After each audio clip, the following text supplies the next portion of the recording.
The images are stunning, almost unrecognizable. A leaner Dwayne Johnson, the muscle-bound icon we know, seemingly vanished.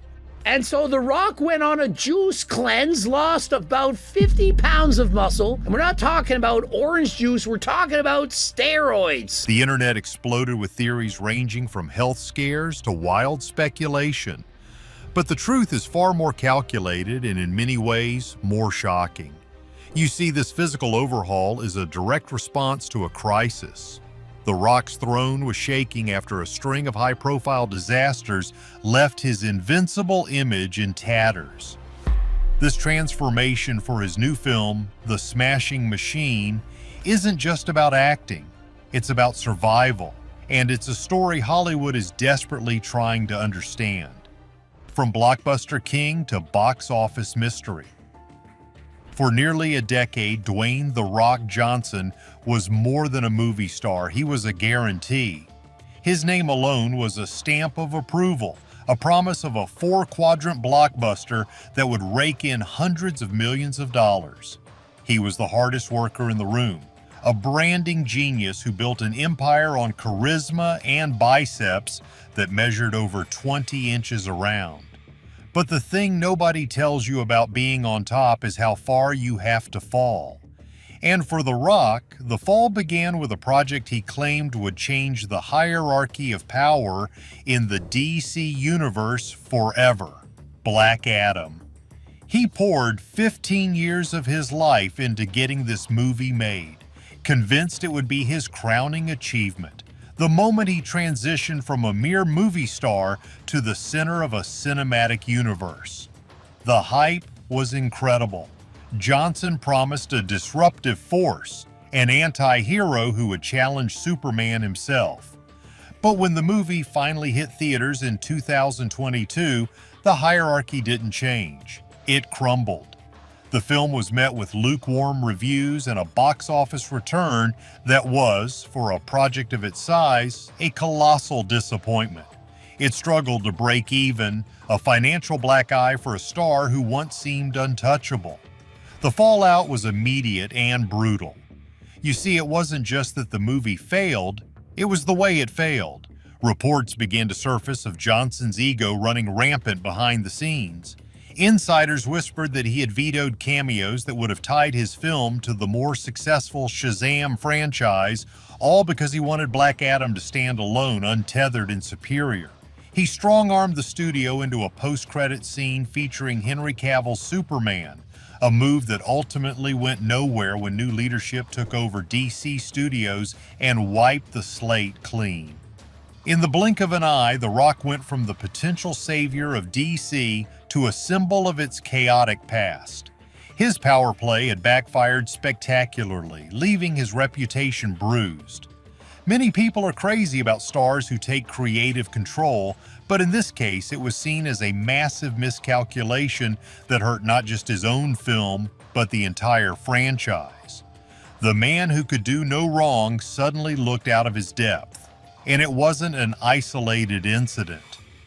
Around the same time, his ambitious reboot of the XFL, a professional football league he purchased for $15 million, was also struggling to find its footing, reportedly losing an estimated $60 million in its first season back. The Midas touch was fading. The brand of effortless success was being replaced by a narrative of struggle and missteps. The invincible armor had its first real crack. This was a new, brutally uncomfortable reality for Johnson and his team. The failures were too public, too expensive to just sweep under the rug. The man who built an empire on being the biggest and the best was suddenly staring into a crisis of identity. You see, the formula that had printed money for a decade, action, comedy, and that billion-dollar smile, was starting to feel stale, like a rerun nobody asked for. The public's perception, once universally positive, began to crack and shift. Then the whispers started. The thing nobody tells you is that when a star is on top, everyone stays quiet. But when they stumble, the stories begin to leak. Whispers from closed movie sets turned into headlines about his on-set behavior. There were claims of chronic tardiness that allegedly inflated movie budgets by millions. And then the truly bizarre stories, like him peeing in water bottles to avoid bathroom breaks so he could stick to his intense schedule.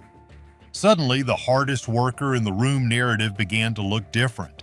The beast of public perception, a machine he had masterfully controlled for 20 years, was breaking free from its cage. For the first time, The Rock seemed to be losing control of his own story. Hollywood, a town built on loyalty to profit, was no longer just impressed. It was starting to ask dangerous questions. A change was needed, not just a new movie, but a new man. The 60-pound bet. In the face of a career crossroads, Dwayne Johnson didn't just choose a different path, he chose a path that required him to burn the old one to the ground.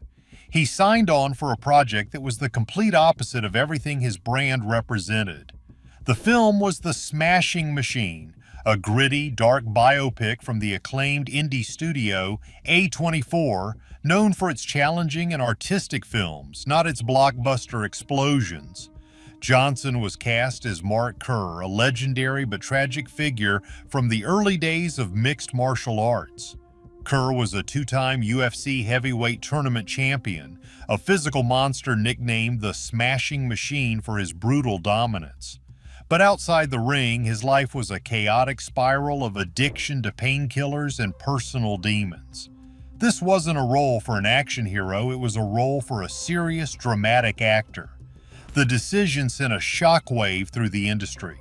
You see, this was a massive risk. Johnson was trading a guaranteed 8-figure paycheck for a project that had no franchise potential, no toy line, and no guarantee of commercial success. But the thing nobody tells you is that sometimes the biggest risks are born from the biggest fears. The fear of becoming irrelevant. The fear of being seen as a one-trick pony was clearly weighing on him. In interviews, he admitted he was hungry to do something that scared him, something that would force him to be vulnerable. This was his answer to the critics, his response to the failures. It was a declaration that he was more than just a brand. The transformation required was extreme. To become Mark Kerr, Johnson had to shed the very physique that made him a global icon. The nearly 300-pound mountain of muscle had to disappear. He embarked on a grueling regimen, shifting his legendary workouts from heavy lifting to endurance-focused training. His diet, once famously consisting of up to 8,000 calories a day, was slashed. He dropped an astonishing 60 pounds, shrinking down to a lean 240 pounds. The first photos that emerged were jarring. He looked like a different person. His face was gaunt, his frame leaner than it had been since his early days in wrestling.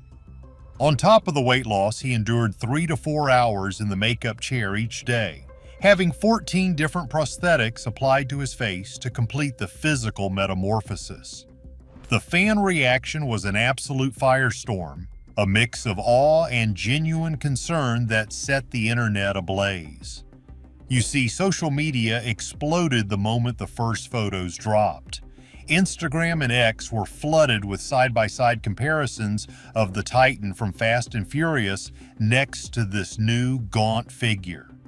The change was so drastic that he was almost immediately nicknamed the Pebble, a cruel but viral jab that struck at the very heart of his brand.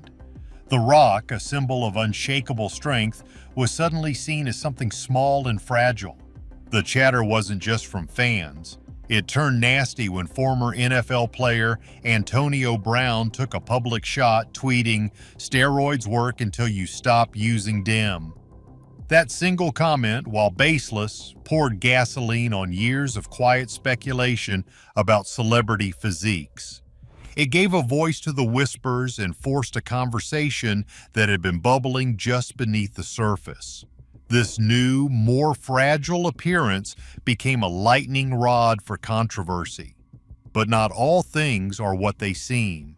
This was a high-stakes gamble, not just on a film, but on his entire public image. He was betting everything that this raw, stripped-down version of himself would be embraced, that audiences and critics would finally see the artist behind the icon. The thing nobody tells you is that the elites often think differently from the public. The 15-minute standing ovation the film received at the Venice Film Festival suggests the critics might be on board, but the court of public opinion, filled with memes and mockery, is far from decided. He may have won the battle, but the war for his legacy was just beginning. This wasn't just a role, it was a reinvention from the cellular level up. When the cheers turned to whispers. The new Dwayne Johnson is a puzzle Hollywood is still trying to solve. For years, the industry understood him perfectly. He was the safe bet, the family-friendly giant who could sell tickets in every market around the globe. But this new version, the one who trades blockbuster paydays for critical acclaim, who sheds his iconic image for the sake of art. That man is an unknown quantity, and in a town built on predictability that makes people nervous. You see, the transformation for the smashing machine is more than skin deep. It represents a fundamental shift in his career philosophy. He is actively moving away from the very things that made him the biggest star on the planet. But not all things are what they seem. Is this a genuine artistic awakening, or is it the most calculated PR move of his life? Many people are crazy about a good comeback story, and it's hard to ignore the timing. After the public relations nightmare of Black Adam and the whispers of a difficult on-set reputation, what better way to change the narrative than by becoming a serious actor? By aligning himself with a prestigious studio like A24 and a director like Benny Safdie, he instantly gains a new kind of credibility. It's a move that repositions him from a commercial product to a respected craftsman. It silences the critics who called him a one-dimensional action star and forces everyone to reevaluate his capabilities. But here's where the theories get really wild. What if the stage he's preparing for isn't in Hollywood at all? Johnson has openly flirted with the idea of running for president of the United States for years. But the larger-than-life, cartoonish action hero of Jumanji isn't a figure that commands serious political respect. The thing nobody tells you is that to be a viable candidate, you need gravitas. You need to be seen as thoughtful, serious, and deeply human.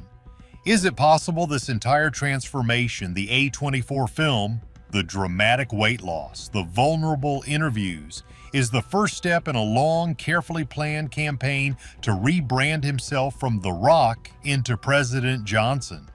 It's a shocking thought, but it would explain the sudden, drastic pivot away from everything that made him a Hollywood king. Then there are the darker whispers, the ones that circulate on the fringes of the internet. The change in his physique was so sudden and so extreme that some fans immediately feared the worst. What if the story we're being told, that this is all for a movie role, is just that, a story? Could it be a convenient cover for an underlying health issue that forced a dramatic change in his lifestyle and body? In a world where a star's image is worth billions, admitting to any form of physical weakness is career poison. Creating a narrative around a demanding movie role would be the perfect way to control the story, to explain the unexplainable without showing any vulnerability. The thing nobody tells you is that even a successful transformation comes with a cost. Johnson's brand was built on being an aspirational figure of superhuman strength and positivity. Will the millions of fans who followed him for that persona follow him into the dark, morally complex world of a film like The Smashing Machine? He risks alienating his core audience. Furthermore, can he ever go back? Once you've shown the world this level of vulnerability, can you convincingly return to playing the invincible hero? He may have permanently altered the way audiences see him. Or maybe the change is intensely personal. This could be the midlife crisis of a titan, a man who reached the absolute summit of fame and fortune, looked around and realized it wasn't enough. Perhaps the box office failures weren't just business. Perhaps they were a personal blow that made him question his entire identity. This transformation might be less about his career and more about a man in his 50s desperately trying to find a new purpose, to prove to himself, not just the world, that he is more than a muscle-bound caricature. This is where the average person starts to wonder, is all this real? Did this change truly happen overnight? Or are we missing a key detail in this grand performance? The thing is, whether this is a genuine evolution, a brilliant strategic pivot to the White House, or a cover for something more serious, it reveals the immense pressure cooker that is modern stardom.